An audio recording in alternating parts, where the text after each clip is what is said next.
안녕하세요. 저는 40대가 된 여자입니다. 앞자리도 바뀌고 하니 요즘 이런저런 생각이 많아지며 갑갑했던 결혼 생활이 떠오르곤 하네요. 다 잊었다 싶었는데 문득문득 떠오르는 그때의 기억은 어쩔 수가 없나 봐요. 이제는 정말 털어내고 싶어 사연을 쓰게 되었어요. 함께 해주시겠어요? 저는 평소 책을 읽는 것을 좋아해 독서 모임에 나가게 되었어요. 서로 감명 깊게 읽은 책을 교환하여 읽고 이런저런 이야기도 나눌 수 있는 모임이었죠. 남편 역시 그 모임에 나오는 남자 중 한 명이었고 늘 웃는 얼굴에 대화까지 잘 통하는 사람이라 호감이 가더라고요. 그렇게 마음이 깊어지고 남편 역시 저를 좋게 보고 있었는지 만나보지 않겠냐고 하더군요. 저의 승낙으로 저흰 연인 사이가 되었고 연애하는 내내 참 좋았습니다. 남편의 다정함, 배려심 깊은 모습 다 좋았지만 무엇보다 저의 의견에 귀 기울여주고 제 뜻을 존중해주는 남편의 모습이 가장 좋았어요. 저흰 그 흔한 감정 싸움 한 번도 하지 않고 결혼까지 하게 되었죠. 순탄한 결혼이었어요. 결혼 준비를 할 당시 남편과 전 간소하게 하고 싶었는데 둘 다 외동이라 내심 걱정이 되더라고요. 아무래도 양가 부모님께서 바라는 게 많진 않을까 하고요. 하지만 상견례 자리에서 양가 부모님께선 저희의 의견을 존중하신다며 다 생략해도 된다고 말씀해 주셨고 그때부턴 일사천리로 진행되었던 것 같아요. 좀 걸렸던 것이 있다면 시모의 말투였는데요. 좀 강압적이라고 해야 할까? 명령조가 입에 붙었다고 해야 할까? 하여튼 그런 말투가 마음에 걸리긴 했지만 그 강압이 저를 향하는 것도 아니고 그저 말투가 그런 것이기에 대수롭지 않게 생각하고 그냥 결혼하게 되었어요. 그렇게 행복한 신혼이 지나고 남편에게서 큰 문제점이 보이기 시작했어요. 결혼을 하기 전에 배려가 넘치고 제 의견을 적극 수용해주는 사람이라고 생각했는데 막상 결혼해서 살다 보니 그게 아니더군요. 남편은 제 의견을 적극 수용해주는 것이 아니라 그냥 의견 자체가 없는 사람이더라고요. 처음엔 그냥 그런 사람도 있고 이런 사람도 있다고 생각하며 잘 지내보려고 했어요. 큰 단점이 아니라고 생각했으니까요. 그런데요, 의견이 없는 사람과 산다는 것, 그건 생각보다 더 고된 일이었습니다. 여보, 그러면 우리 적금 만기된 거 어떻게 했으면 좋겠어? 투자했으면 좋겠어? 아니면 다시 적금으로 묶어뒀으면 좋겠어? 그게... 당신은 어떻게 했으면 좋겠어? 글쎄, 나도 고민스러워서 당신한테 물은 건데 일단 이건 좀 더 고민해보자. 그리고 이번에 어머님 생신 땐 어떻게 하면 좋을까? 어머님이 편한 대로 하라고 하긴 했는데 그래도 집에서 모시면 더 좋아하시겠지? 아닌가?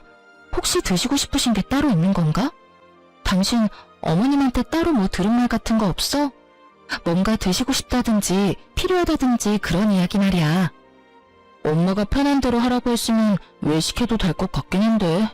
아닌가? 집에서 먹는 게 더 좋은가?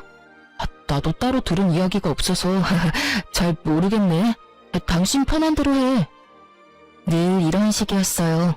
제가 편한 대로 하는 것도 한두 번이죠. 기계랑 대화하는 것도 아니고 늘 같은 대답만 하니 정말 답답하더라고요. 시간이 지나니 같은 말만 답하던 남편은 저에게 자신의 사소한 것 하나까지 묻기 시작하더군요. 여보, 나 차 고장나서 수리 맡겼거든? 그런데 며칠 걸린다네? 아, 그래? 그런데 표정이 왜 그렇게 안 좋아? 혹시 사고 나서 고장난 거야? 어디 다쳤어? 아니, 그런 건 아닌데 나 출퇴근할 때 있잖아. 버스 타야 할까, 택시 타야 할까? 아, 지하철도 있지? 뭐 타고 가는 게 좋을까? 뭐? 그것 때문에 표정이 그렇게 심각한 거야? 그게 고민스러워서 난 정말 이런 거 결정하는 거 너무 힘들어. 뭘 그렇게 고민해. 최단 경로 검색해서 나오는 대로 타고 가. 그러면 되지. 그런 방법이 있었지? 그래, 알겠어. 이때까진 대수롭지 않게 생각했던 것 같아요. 그냥 답답한 사람이 걱정도 많다. 이런 식이요. 그런데 어느 날은 양말을 보면 가만히 서 있더라고요. 원래 신던 양말들이 오래되어 새로 주문해서 넣어뒀던 터라 무슨 문제라도 생긴 건가 하는 마음에 남편의 옆으로 갔어요. 머리까지 잡아뜯으며 고민하는 남편은 제가 다가가 말을 거니 너무나도 심각한 얼굴로 이렇게 물어오더군요. 왜 그러고 있어? 얼른 준비하고 출근해야지. 그게 양말을 어떤 걸 신어야 할지 모르겠네. 검은색을 신을까? 아니다. 회색이 낫겠지? 아닌가? 흰색을 신어야 하나? 이쯤 되니 짜증을 넘어 화가 나더라고요. 어차피 신발 신으면 잘 보이지도 않는 양말 뭐가 그렇게 중요하다고. 그리도 심각한 얼굴로 10분이 넘는 시간 동안 고민을 하고 있다니 패션 양말 골라 신는 것도 아니고 저로서는 참 이해가 되지 않았어요. 아무거나 신어 여보. 아무거나 신기엔 너무 고민스러워서 그래. 그러지 말고 여보가 좀 골라주면 안 돼? 여보가 무슨 유치원생도 아니고 이런 것까지 내가 골라줘야 해? 그냥 손 집히는 대로 신으면 되잖아. 양말통에 양말이 무슨 무지개 색깔로 있는 것도 아니고 내가 당신 편하라고 3가지 색깔만 넣어뒀잖아. 제발 그냥 딱 보이는 거 신어. 응? 그게 난 어려운 걸 어떻게 해. 그럼 이때까진 어떻게 골라 신었어? 장가 오기 전까진 어떻게 골라 신었는데? 엄마가 다 골라줬지, 장가 오기 전엔. 엄마가 그날 입을 옷이랑 양말까지 다 챙겨줘서 이런 고민을 할 필요가 없었단 말이야. 엄마는 하나부터 10까지 알아서 다 해줬는데 당신은 왜 안 해줘? 뭐? 지금 양말 안 골라주는 내가 이상하다는 거야? 이상하다는 것까진 아닌데 좀 도와줬으면 좋겠다 이 말이지. 엄마가 알아서 다 챙겨줄 땐 편했는데. 엄마한테 골라달라고 하면 되겠다. 왜 그 생각을 못했지? 이러면서 시모에게 영상통화를 거는데 정말 이건 아니다 싶더군요. 더 황당한 건 그런 상황을 시모는 자연스럽게 받아들이고 진지하게 양말을 골라주고 있다는 점이었어요. 아니, 검은색, 회색, 흰색에서 고를 게 뭐 있다고 고르나요? 그것도 그렇게 진지하게요. 거기에다가 한두 살 먹은 어린애도 아니고 득달같이 영통까지 걸어 물어보는 남편이나 그걸 또 자연스럽게 골라주고 있는 시모나. 뭐 하는 짓인지 모르겠더라고요. 제가 황당함에 얼이 빠진 사이 전화를 끊은 남편은 뭐가 그리 신이 나는지 웃고 있었고 그런 남편의 모습이 더욱 이해되지 않았어요. 아니 여보, 지금이 몇 시인 줄은 알아? 7시 조금 넘었어. 당신 생각이 있어 없어? 꼭 이 아침부터 전화해서 그런 걸 물어야 해? 그럼 어떻게 해? 당신은 골라주지도 않고 짜증만 냈잖아. 나도 당신한테 묻는 거 짜증나고 스트레스 받는다고. 그래서 앞으로도 이렇게 어머님한테 전화해서 묻겠다는 말이야? 응. 왜 진작 이 생각을 못했나 모르겠어. 결혼하기 전에도 엄마 말대로 해서 편했고 손해본 적도 없었어. 세상 우리 엄마 정말 대단하다. 그렇지? 난 여보가 새삼 대단해. 당신이 마마보이야? 어떻게 하나부터 10까지 어머님한테 다 묻고 살겠다는 거야? 그것도 결혼까지 한 사람이. 당신은 한 집안의 가장이야. 알고는 있어? 마마보이라니. 당신 말이 좀 심한 거 아니야? 난 그저 고민하느라 흘려보내는 시간도 아깝고 거기에서 오는 스트레스도 싫을 뿐이야. 엄마한테 묻기만 하고 엄마가 시키는 대로만 하면 뭐든 다 좋아지는데 그게 왜 마마보이야? 이건 당연하고 합리적인 선택이라고 하는 거야. 알겠어? 앞으로는 당신 대신 엄마한테 물을 테니 그런 줄 알아. 사실 내가 엄마하고 상의해서 결정하면 당신이 더 편하고 좋은 거 아니야? 하여튼 나 출근해. 저녁에 봐. 이렇게 말한 남편은 시모와 5분의 통화로 결정된 검은색 양말을 신고 출근을 하더군요. 그제서야 알겠더군요. 남편은 지독한 결정장애도 문제이지만 그것보다 더 충격적인 문제는 심각한 마마보이라는 것을요. 한번 영상통화에 포문을 연 남편은 틈만 나면 시모에게 전화를 하기 시작하더라고요. 그저 양말이나 옷을 골라달라는 전화들이었으면 제가 이곳에 사연까지 쓸 일은 없었겠죠. 아니, 애초에 이혼까지 하진 않았을 겁니다. 남편은 저와 일어나는 크고 작은 일까지 의견을 묻는다는 명목하에 다 알리기 시작하더군요. 친정 아빠의 생신이라 당연히 참석해야 하는 자리에 사위가 가도 괜찮냐고 묻지를 않나. 친구 결혼식에 가려고 하는데 축의금은 얼마를 해야 하며 식사는 하고 올지 단말품을 챙겨올지도 묻더군요. 어떤 날은 저녁에 된장찌개를 먹을까 김치찌개를 먹을까로 고민하길래 답답해서 된장찌개를 끓였더니 글쎄 그것도 시모에게 전화로 보고를 하더라고요. 엄마, 오늘 난 김치찌개가 먹고 싶었거든? 그런데 집사람은 된장찌개를 끓였지 뭐야? 이럴 땐 어떻게 해야 해? 그럴 땐 김치찌개를 먹고 싶다고 하고 새로 끓여달라고 하면 돼. 먹고 싶은 건 먹고 살아야지. 들었지? 나 김치찌개 먹고 싶어. 다시 끓여줘. 제 심정이 어땠을지 상상이 되시나요?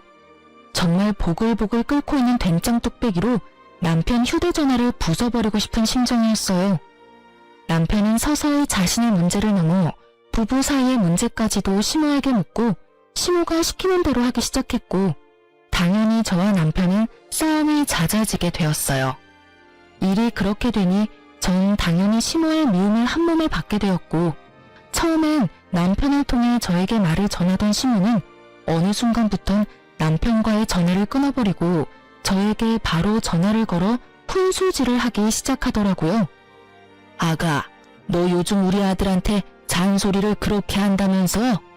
집안에서 여자 목소리가 너무 커도 좋지 않은 법이다. 나 봐라, 얼마나 내조를 잘하니? 날 보고 좀 배우렴. 그리고 앞전에 우리 아들 입고 왔던 옷은 영 별로더라. 그거 버리고 베이지 계열 옷 사다 입혀. 우리 아들은 그런 색 입히는 게 잘 받아. 알겠니? 이런 식으로요. 저에게 할 말을 어디 메모라도 해놨다가 몰아붙이는 것도 아니고 2, 3일에 한 번씩 전화가 와서 다다다 자기 할 말만 하고 끊어버리는데 정말 이건 아니다 싶더라고요. 아주 시댁의 시자만 들어도 치가 떨리는 상황인데 참고 있던 저의 인내심을 뚝 끊어버리는 일이 일어나고야 말았습니다. 그날도 다른 날과 마찬가지로 퇴근을 하고 기쁜 마음으로 집으로 돌아왔어요.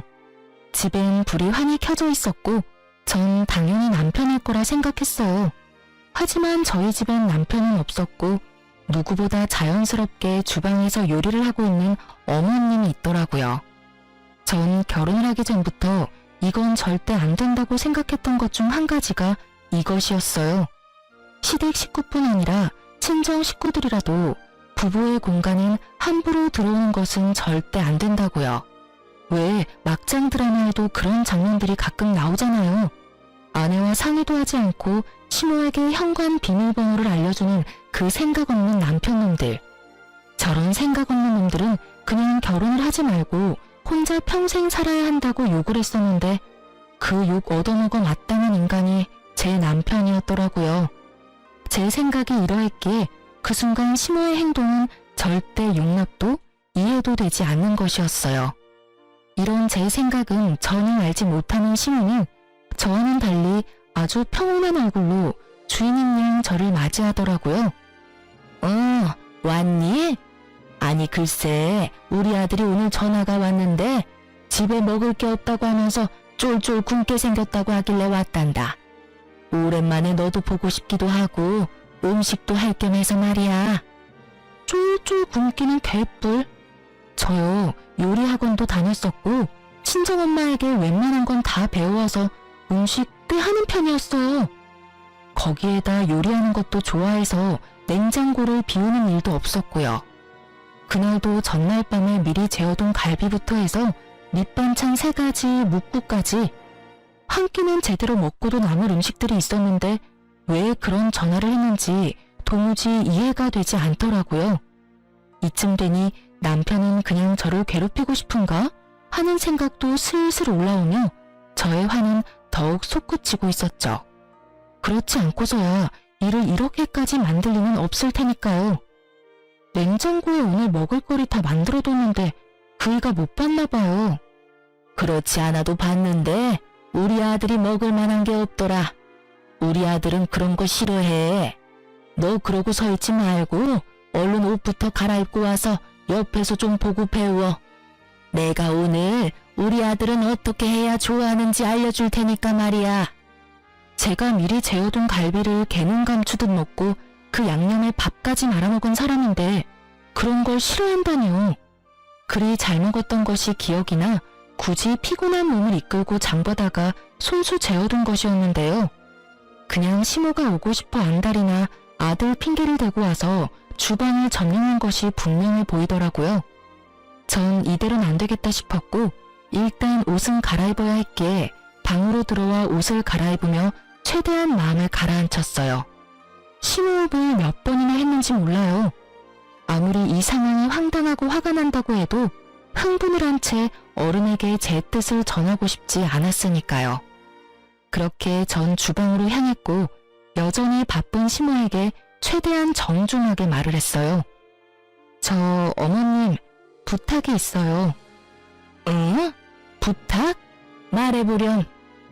앞으로는 저한테 먼저 연락하고 오시면 안 될까요? 그러면 제가 일찍 마치고 와 있을 수도 있잖아요. 오늘처럼 이렇게 아무도 없는 집에 들어와 있는 건 아무래도 제가 좀 그래요, 어머님. 부부 공간이기도 하고 집안 꼴이 엉망일 수도 있고요. 부탁 좀 드릴게요. 최대한 좋게 이야기했다고 생각했는데 시모는 그저 제 모든 것이 마음에 들지 않는다는 듯 들고 있던 국자까지 바닥에 내팽개치며 노발대발하기 시작하더군요. 뭐야? 내가 너 좋게 대해보려고 했는데 정말 안 되겠구나. 네가 뭔데 나한테 오라가라 하니? 여기 내 아들 집이야. 내 아들 집에 내가 오겠다는데 네가 뭔데? 제 집이기도 하니까요. 이 집 살 때 어머님 아들 돈만 들어간 거 아니고요.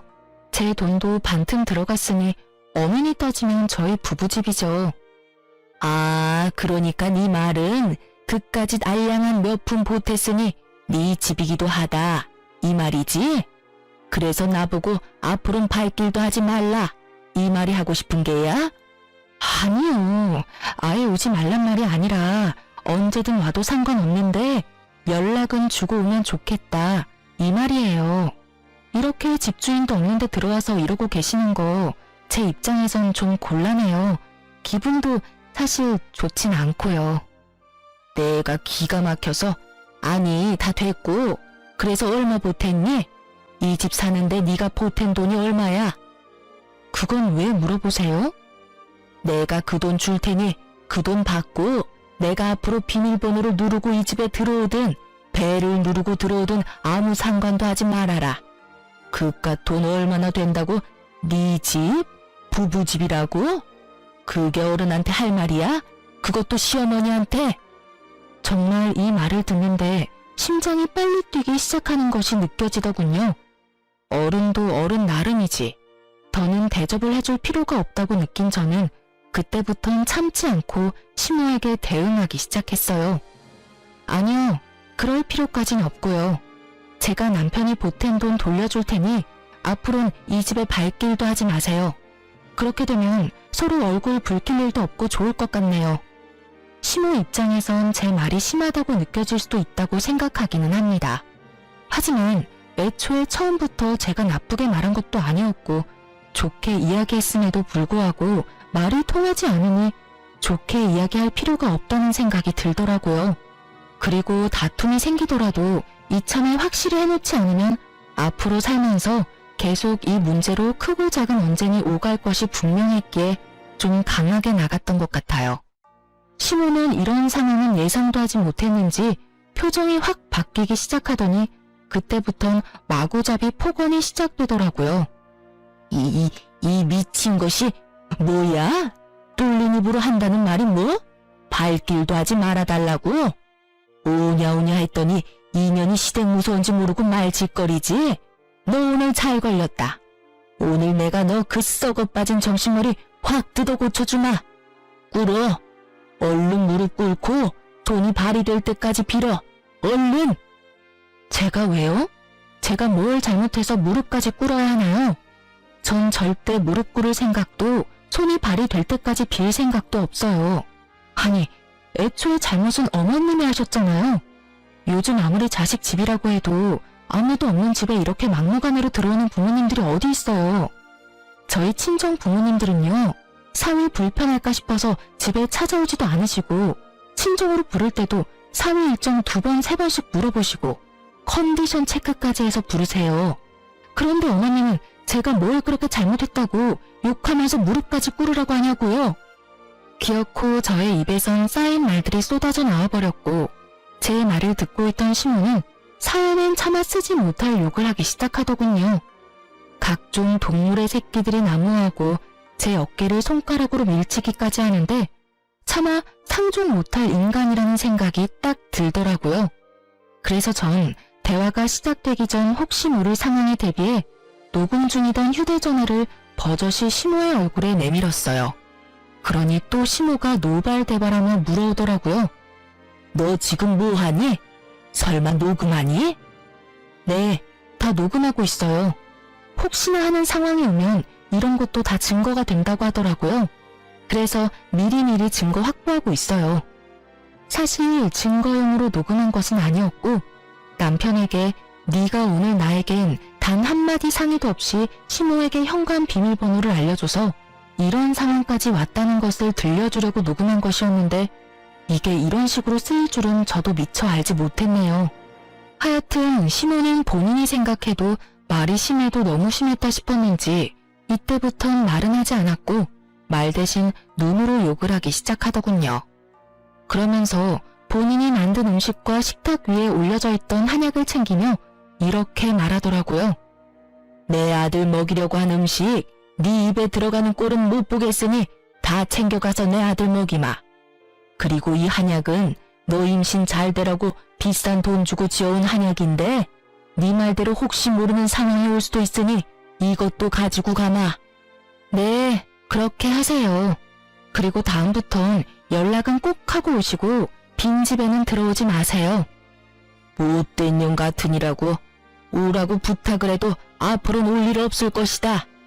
오늘 네가 나한테 어떻게 했는지 잊지 말렴. 내 기필코 네가 땅을 치고 후회하게 만들어줄 테니. 마지막까지 대화를 욕으로 마무리한 시모는 현관으로 향했고 그 순간 퇴근하고 돌아오는 남편과 마주하게 되었죠. 머리끝까지 화가 난 시모는 남편을 지나쳐 나가버렸고 남편은 심상치 않은 분위기를 감지했는지 집으로 들어오려던 발걸음을 돌려 그대로 시모를 따라가 버리더라고요. 기가 얼마나 막히는지 그저 코웃음만 나더군요. 전 이때부터 심각하게 이혼을 고민하게 되었어요. 사랑? 물론 남편을 사랑하긴 했었죠. 그러니 결혼까지 하게 되었던 거고 그때껏 모진 수모도 참아왔던 거고요. 하지만 그 사랑이란 감정도 많은 실망들로 인해 식어버린 지 오래였고 무엇보다 저딴 인격의 시모를 진심으로 존경하며 잘 살 자신이 없었어요. 제 고민이 깊어지는 사이 일주일이 지났고 그렇게 가버린 남편은 연락도 없이 돌아오지 않고 있었어요. 하루 이틀이야 저 역시 머리가 복잡했기에 돌아오지 않는 남편을 보며 차라리 잘 됐다는 생각도 했었지만 그것이 3일이 되고 4일이 되더니 기어코 일주일 찍고 나니 아무리 그래도 이건 아니라는 생각이 들더라고요. 그래서 전 끝을 내더라도 얼굴을 보고 끝을 내야겠다는 생각에 시댁으로 찾아가게 되었어요. 시댁에 도착을 하니 어떤 젊은 여자가 시댁 문을 열고 들어가고 있었는데 한눈으로 봐도 처음 보는 여자인데 자연스럽게 열린 대문으로 들어가고 있더라고요. 누구인지 떠올리는 것도 잠시 제대로 닫히지 않은 대문을 열고 시댁으로 들어갔고 현관문도 열어보니 잠겨있지 않아 인기척을 내며 들어가려는 순간이었어요. 임신이라는 단어가 제 귀에 와서 딱 박히는 순간 전 모든 행동을 멈추고 시모와 젊은 여자의 대화를 엿듣기 시작했어요. 그러니까 임신은 언제든 가능하다 이 말이죠? 그거 참 다행이네요. 네, 병원에서 자궁도 건강하고 다른 문제점도 없다고 했어요. 결과지는 여기 있어요. 좋네요. 아유, 한 번에 임신이 되면 얼마나 좋을까. 내 나이도 있고 아들도 그렇고 빨리 손주가 보고 싶거든요. 오죽했으면 이런 짓까지 하겠어요. 이야기를 들어보니 시모가 드디어 정신이 나갔는지 대리모를 들인 것 같더라고요. 당장이라도 그 잘난 아들 이혼이라도 시키고 싶은데 저에게 이혼 사유는 없고 그렇다고 제가 호락호락 이혼을 받아들이지 않을 것이 분명하고 그런 와중에 손주는 빨리 보고 싶은데 제 피가 섞인 손주는 보고 싶지 않았던 시모가 이 미친 짓을 꾸민 것이었어요. 이런 정신 나간 일에 남편의 뜻은 어땠는지 생각할 필요도 없었어요. 그 인간은 엄마 말이라면 똥이라도 처먹을 그런 인간이었으니까요. 아, 약은 잘 챙겨 먹고 있죠? 이 한약 유명한 한의원에서 지어온 임신 잘 되는 약이에요. 이왕 일 치르기로 한 거 빨리 끝내는 게 서로한테 좋지 않겠어요? 네, 들어오던 날부터 해서 3일 동안 하루도 빠지지 않고 잘 먹고 있어요. 오늘은 배도 유난히 더 따뜻한 것 같고 그렇네요. 그래요? 비싼 값 하네요. 그리고 다시 한번 말하지만 우리 바깥 양반 앞에서는 지금까지 했듯이 내 먼 친척 딸이라고 해주면 돼요. 절대 실수하면 안 되는 거 알고 있죠? 네, 그럼요. 실수하지 않도록 할게요. 걱정하지 마세요. 3일이나 됐더라고요. 남편이 시댁에서 지내기 시작한 지 고작 일주일인데 그 젊은 여자가 시댁에서 지내기 시작한 게 3일이라니. 어이도 없고 머리끝까지 화도 차올랐지만 일단 전 그 자리를 벗어났어요. 들이닥쳐 다 엎어버리고 끝내버리기엔 벌인 일에 비해 너무 약한 벌을 주는 것 같았으니까요. 집으로 돌아온 전 당장이라도 남편 놈을 집으로 불러들여야 하나 고민도 했지만 이미 이혼도 결심했겠다. 남편 꼴도 보고 싶지 않을 뿐더러 남편이 시댁에 있어야 진정한 복수가 될 것 같아 그냥 두기로 했어요. 전 어떻게 해야 할지 고민했고 모수가 될지 무리수가 될지 모르겠지만 한 가지 방법이 번뜩 떠오르더군요. 다음날 전 꽤 일찍부터 시모의 집 가까운 곳에 차를 주차하고 남편이 돌아오길 기다렸어요. 아무래도 저녁엔 시부도 집에 있을 것이고 일이 일어난다면 낮을 거란 생각에 일찍 서두른 것인데 아니나 다를까 점심시간이 지나자 반차라도 쓴 것인지 남편 놈이 모습을 드러내더라고요. 저는 숨죽여 시댁을 주시했고 뒤이어 시모가 나오는 모습을 보고 확신에 차 경찰에 대리모를 고용해 불법적인 행위가 일어나는 곳이 있다며 신고를 했습니다. 여러모로 고생이 많으신 경찰관분들은 정말 총알같이 출동을 해주셨고 저는 경찰관들을 대동하고선 시댁을 들이닥쳤어요. 남편이 집에 두고 간 시댁집 열쇠를 챙겨온 덕에 벨 따윈 누를 필요도 없이 그야말로 현장 급습을 하게 된 것이었죠. 갑작스럽게 들이닥친 저와 경찰관을 본 남편과 여자는 크게 당황을 하더라고요. 다행인지 불행인지 너무 빨리 들이닥치는 바람에 일을 치르기 전이었지만 그 정황들이 어떤 상황인지 모두 알려주고 있었죠. 여자는 당황스러운지 방으로 숨어 나오지 않았고 남편은 거실로 나와 아무 말도 못하고 저와 경찰분들의 눈치만 살피며 시모에게 연락을 하고 있더라고요. 뭐 당연한 일이라고 생각했네요. 저 생각이라고 없는 놈이 이 상황에서 무슨 말을 해낼 수 있겠어요? 시모는 근처에서 대기하고 있었는지 빨리도 돌아왔고 오면서 변명거리라도 생각했는지 신발을 벗기도 전에 말을 쏟아내고 있더라고요. 대리모라니 말도 안 돼요. 저 애는 우리 아들이랑 지금 만나고 있는 애라고요. 에? 유부남 아닌가요? 여기 이분이 부인이라고 하던데요. 유부남 맞아요. 맞긴 한데 곧 이혼할 예정이라 별거 중이었어요. 아무래도 며느리가 큰 오해를 하고 신고까지 한 모양인데 절대 그런 거 아니니 이만 돌아가 주세요. 이혼이라뇨? 전 이혼에 관해선 이야기 들은 적도 없는걸요. 다툰 건 남편이 아니라 어머님이랑 다퉜고 집 나간 남편이 일주일째 집에는 오지도 않고 시댁에 있었던 건 맞는데 이혼 이야기는 한 적도 없어요. 상반되는 주장에 경찰관은 이러지도 저러지도 못하는 상황이 되어버렸어요. 대리모 처벌을 받게 된다면 제일 좋은 상황이겠지만 찾아보니 불법적인 행위는 맞으나 그걸 증명하는 것이 몹시 어려울 뿐 아니라 현실적으로 힘들 수 있다는 걸 알고 있었기에 이쯤에서 경찰관들은 보내드리기로 했어요. 애초에 저의 계획은 이 모든 광경을 경찰분들이 함께 보고 들어 훗날 혹시 모르는 상황에 이와 같은 사유로 신고했다는 기록을 남기고 또 저의 증인이 되어주시면 좋겠다 하는 마음에서 신고를 한 것이었으니까요.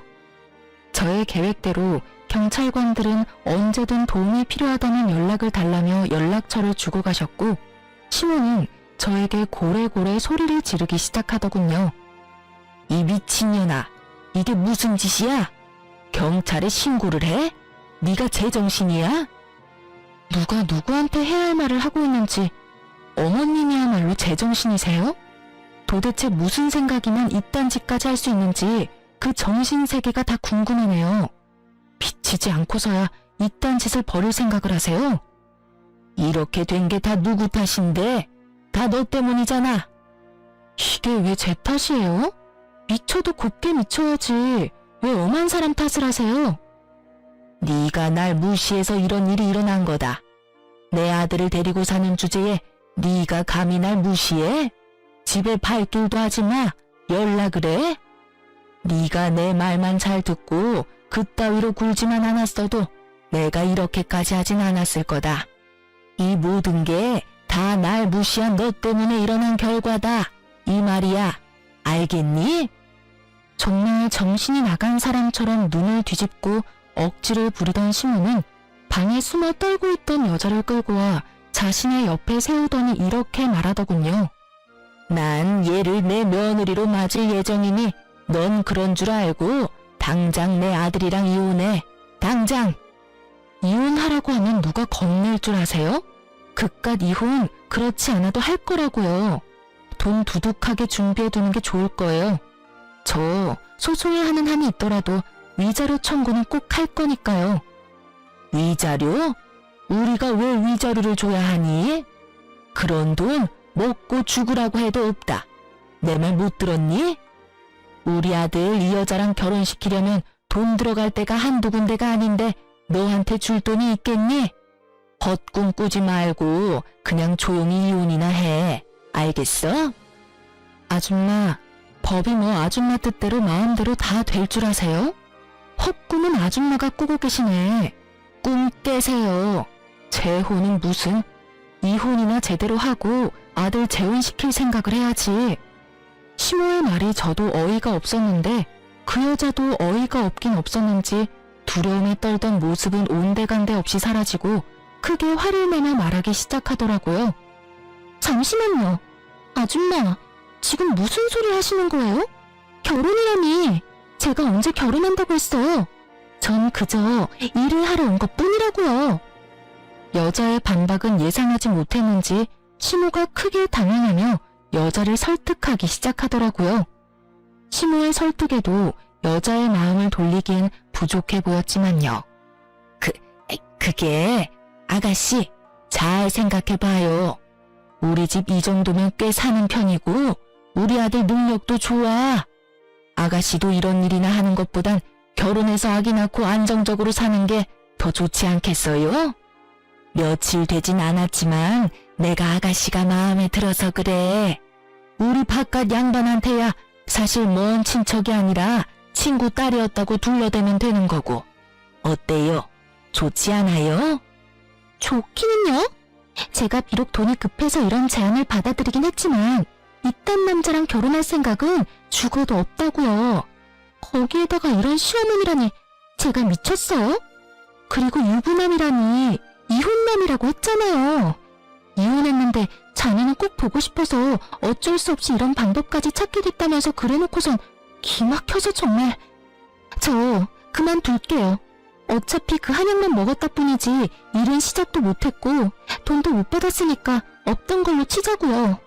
그럼 좀 가볼 테니 집안일은 알아서도 해결하시라고요. 아가씨, 그러지 말고 다시 생각해봐요. 몇 번을 생각해도 제 생각은 변하지 않으니 이것 좀 놓으시라고요. 간절하게도 매달리는 시모의 팔을 뿌리친 여자는 자신의 짐을 챙겨 현관문을 열었고 그 순간 사람들이 우르르 넘어지듯 시댁으로 들어오는 것이 아니겠어요? 알고 보니 조용한 동네에 경찰들이 왔다 갔다 하니 궁금했던 동네 사람들이 시댁 앞으로 서성이기 시작했고 궁금증을 참지 못했던 몇몇 분들이 열린 대문으로 들어가기 시작하자 뒤따라 많은 사람이 들어오게 되었고 그렇게 모인 사람들은 현관 앞에 귀를 세우고 모든 대화를 엿듣게 된 것이었어요. 동네에서 온갖 고상한 척은 혼자 다 하며 시모 홀로 저 세상 우아한 척은 다 하고 다닌 것을 아는 저로서는 참 눈물나게 웃긴 상황이었지만 시모에겐 그만큼 치욕스러운 일이 없는지 얼굴이 홍당무처럼 붉어졌더라고요. 이게 무슨 개망신이야? 다들 뭘 보고 있어요? 당장 나가지 못해요? 시모의 호통에 다들 밖으로 나가긴 했지만 눈빛들이 초롱초롱한 걸 보아하니 중요한 내용은 다 들은 것 같더라고요.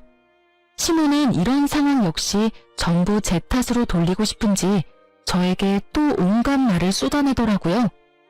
이게 다 니년 때문이라고. 이게 무슨 망신이야? 이제 동네에 얼굴을 어떻게 들고 다니냐 이 말이다. 이 와중에도 제 탓인가요? 정말 이 정도는 병이에요. 나한테 이러고 있을 시간에 병원이라도 가보는 건 어때요? 요새 정신병은 생각보다 좋다고요. 무엇이 어쩌고 저째? 너 내가 가만둘지 알아? 너 이렇게 독하고 되바라지지 못한 년이라고 다 소문내고 다닐 거다. 그렇게 되면 네가 얼굴이라도 똑바로 들고 다닐 수 있을지 알아? 네 인생 거기에서 끝이다 이거야. 아줌마, 명예훼손이라는 죄가 생각보다 커요. 그러다 제가 합의라도 안 해주면 어디 가야 하는지는 잘 알고 있죠? 깜빵 가야 해요, 깜빵. 뭐 생활비 안 들고 좋긴 하겠네요. 머리채 정도는 잡혀줄 요량으로 한 말인데 시모는 아무 말도 하지 못하고선 목덜미만 잡고 곡소리를 내고 있더군요. 마음에 담아뒀던 말도 다 했겠다. 상황을 보니 제가 거기에서 더 할 일은 없어 보이더라고요. 이미 제가 바랬던 것보다 더욱 만족스러운 상황이었으니까요. 전 한 가지 중요한 사실과 더불어 이혼을 통보하고선 시댁에서 나왔어요. 혹시 알아? 나 여기 들어오는 순간부터 시작해서 지금까지 다 녹음 중이야. 덕분에 이혼 과정이 좀 더 수월할 것 같네. 이혼 서류 보낼 테니까 도장 찍어서 법원으로 가지고 와. 그러면 법원에서 보자. 혼자 오기 그러면 네 엄마랑 오든가 해. 전 집으로 돌아왔고 실시간으로 변하는 감정 앞에 울다가 웃다가를 계속해서 반복했던 것 같아요. 생각보다 더 잔혹했고 더 아프더라고요. 그렇게 감정의 널뛰기 속에서 헤어나오고 있는 순간 시모와 남편이 찾아왔더라고요. 그 순간에도 남편은 입을 다물고 있었고 시모가 주도해서 말하기 시작했어요. 예, 일이 이렇게까지 됐는데 계속 같이 살라는 말은 하지 않으마. 이혼은 물론이고 조건도 다 맞춰줄 테니 부탁 한 가지만 들어주면 안 되겠니? 부탁이요?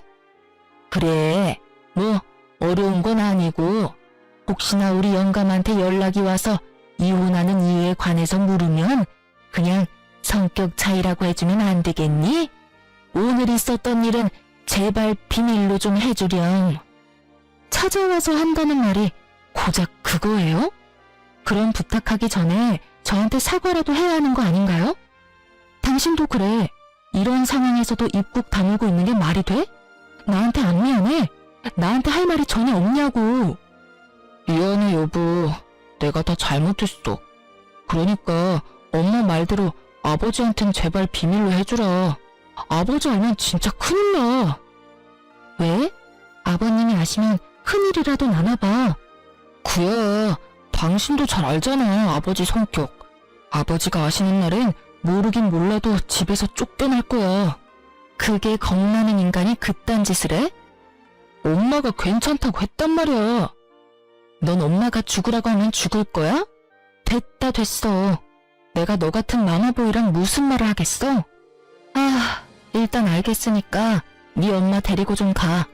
두 사람 계속 보고 있다간 정말 큰 사고 칠 것 같으니까. 두 사람은 몇 번이나 정말이냐며 되묻더니 돌아가더라고요. 전 정말로 아버님에게 알릴 생각이 없었어요. 왜냐고요? 이미 아버님은 알고 계셨으니까요. 제가 시댁에서 나오는데 실행력 하나는 끝내주는 동네분이 이미 아버님에게 전화를 걸어 모든 사실을 알리고 있더라고요. 그러니 두 사람의 애원대로 제가 비밀로 한다 한들 이미 소용없는 일이지 않겠어요? 그 비정상적인 집안에서 유일하게 정상적인 분이 아버님이시니 두 사람의 앞날이야 뻔했죠. 아니나 다를까 퇴근을 하신 아버님은 시댁을 뒤집어 엎어버리고 저에게 전화를 주셨더라고요. 수화기 너머로 들려오는 심오한 남편놈의 흐느끼는 소리가 참 들을만 하더군요.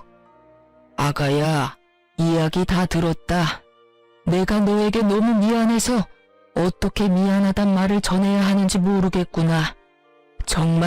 정말로 미안하구나. 내가 너를 대신해서 두 사람에게 크게 한 소리 했다. 아무리 정신이 나갔다고 해도 어떻게 그런 짓거리까지 할 수가 있는지.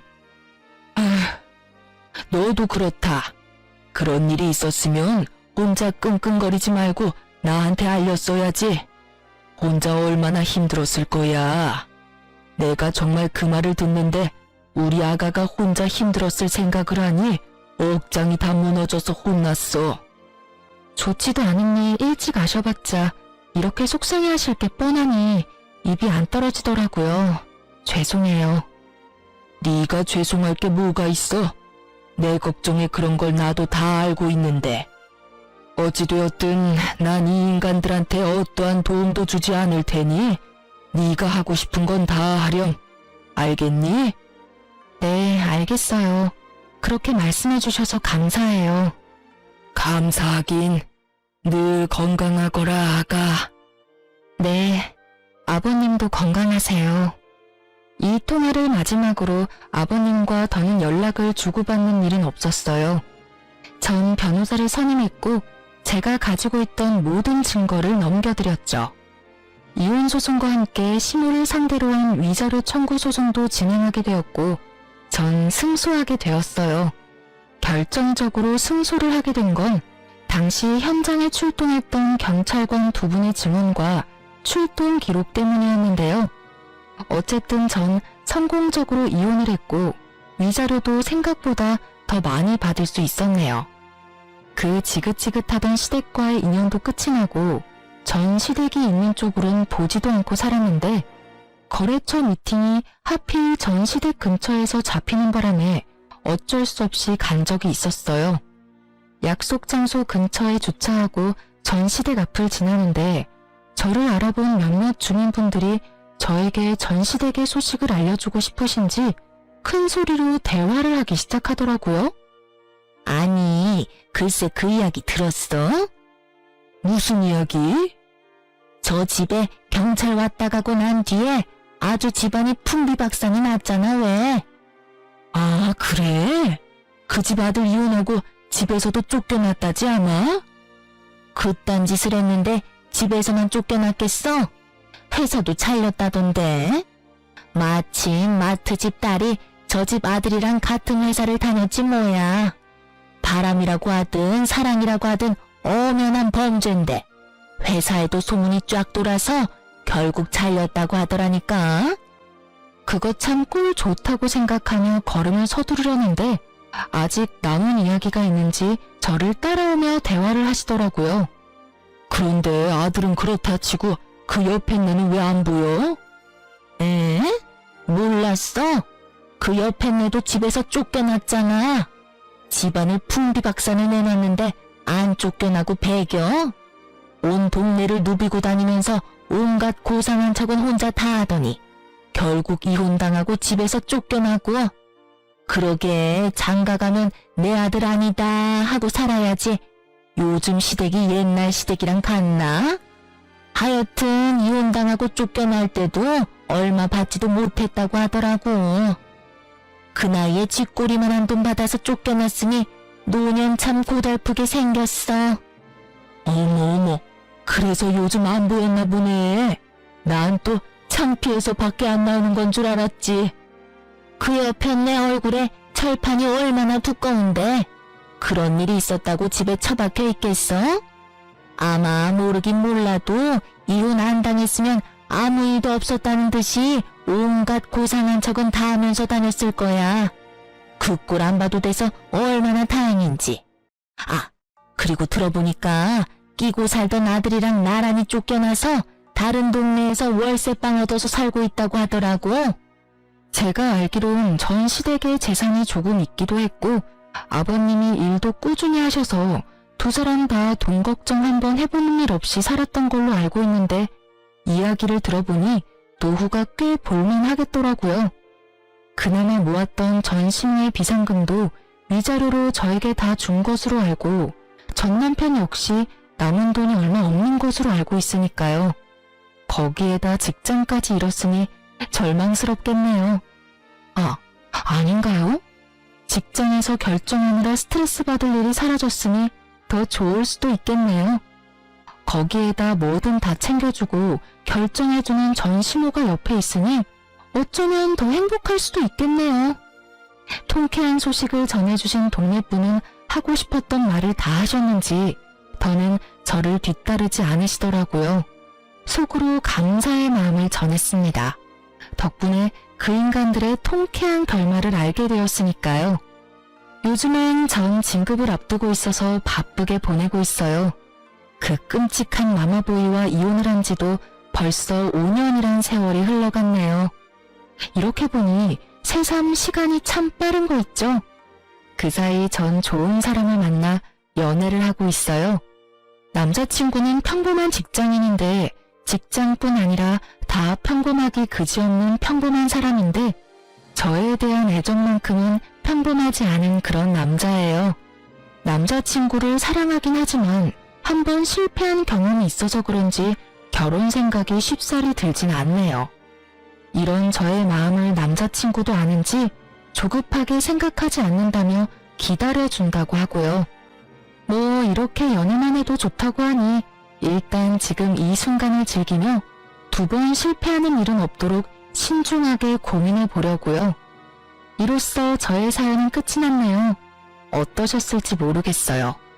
전 다른 분들 사연을 들을 때 함께 욕도 하고 통쾌해하며 사연을 듣곤 했었는데 여러분도 그러셨나요? 어쨌든 저의 긴 사연 들어주셔서 감사합니다. 좋은 하루 되세요.